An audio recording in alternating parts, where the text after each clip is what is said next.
দখল আর দূষণে অস্তিত্ব সংকটে পড়েছে রাজবাড়ী জেলার নদী, খাল ও বিল। স্থানীয় জনজীবন, কৃষি ও মৎস্য সম্পদের গুরুত্বপূর্ণ ভরসা হিসেবে পরিচিত এসব জলাশয় ধীরে ধীরে সংকুচিত হচ্ছে। আবার কিছু সরকারি জায়গা দখলে রেখেছে স্থানীয় প্রভাবশালীরা।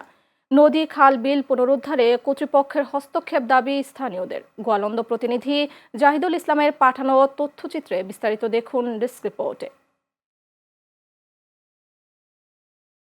সরকারি তালিকা অনুযায়ী পদ্মা ও গড়াই সহ রাজবাড়ী জেলায় রয়েছে ৯টি প্রধান নদ নদী। এসব নদী, খাল ও বিল একসময়ে নৌ যোগাযোগ, মাছ ধরা এবং সেচ কাজে গুরুত্বপূর্ণ ভূমিকা রাখত। বর্তমানে কিছু জায়গায় প্রভাবশালীদের দখল ও দূষণের কারণে অনেক জলাশয় সংকুচিত হয়ে পড়েছে। পানির গুণগত মান খারাপ হয়ে পড়ায় ব্যবহারের অনুপযোগী হয়ে পড়েছে। পৌরসভার একটা নির্ধারিত ডাস্টবিন থাকা সত্ত্বেও এখানে প্রতিনিয়ত ময়লা আবর্জনা ফেলানো হয়।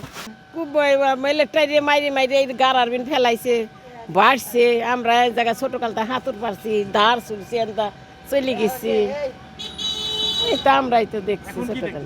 দখল মুক্ত সেটা খাল কলম চাই, কারণ হলো এখানে যেসব বাসাবাড়ি করছে এটা তো ঠিক না, এটা তো পৌরসভার। এটাকে ভরাট করা হয়েছে, ভরাট করা এখন এলাকাবাসী, কিন্তু আমরা যারা এলাকাবাসী আছে আমরা আদৌ কিন্তু সন্তুষ্ট না।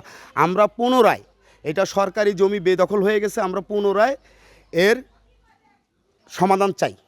এই জায়গা বাসা সব দখল করে করতে এখন আমাকে নাওয়ার নদীটাই মেরে লাগছে। স্থানীয়দের অভিযোগ, গোয়ালন্দ পৌরসভার মাল্লাপট্টি ব্রিজ এলাকায় পদ্মা নদীর একটি শাখা খাল সরকারি অর্থে ভরাটের পর বর্তমানে তার বড় অংশ দখলদারদের নিয়ন্ত্রণে রয়েছে।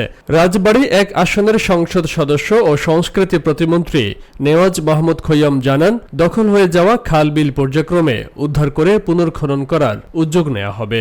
খাল কাটার কর্মসূচি উদ্বোধন করা হয়েছে। আমি নিজেও গোপালগঞ্জের দায়িত্বে ছিলাম।